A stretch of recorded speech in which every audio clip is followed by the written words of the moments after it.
Hi friends, welcome back to my channel my organic life and health. నిన్న మా పిల్లలు school నుండి వచ్చినాక ఫ్రెష్ అప్ చేసుకొని స్కూల్ యూనిఫామ్ తీసుకొద్దామని జడ్చర్లకు వెళ్ళామండి. స్కూల్ యూనిఫామ్ తీసుకున్నామండి. వాటితో పాటు వాళ్ళకి ఏమేమి కావాలో చిన్న చిన్న ఐటమ్స్ వాళ్ళు కూడా తీసుకున్నారు. రిటర్న్లో వస్తుంటే మా పిల్లల పానీపూరి తింటామన్నారు.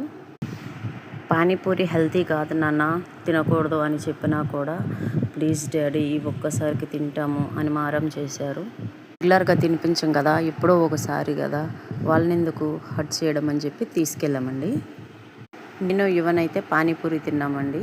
అయాన్ ఇంకా వాళ్ళ డాడీ అయితే కట్లెట్ తీసుకున్నారు. కట్లెట్ చాలా స్పైసీగా ఉందంట. అయాన్ తినలేక వాళ్ళ డాడీకి తెచ్చి తినిపిస్తున్నాడు. చూడండి, కట్లెట్ సరిగా తినలేదు కాబట్టి ఒక ప్లేట్ పానీపూరి తింటావా అంటే తింటా అన్నాడు. చూడండి పానీపూరి తను ఎలా ఎంజాయ్ చేస్తున్నాడు. పిల్లలకు మేము బయట ఫుడ్ అసలు ప్రిఫర్ చేయమండి. Noodles, fried rice, panipuri, pasta ఏమైనా సరే నేను ఇంట్లోనే ప్రిపేర్ చేస్తాను. Thank you for watching.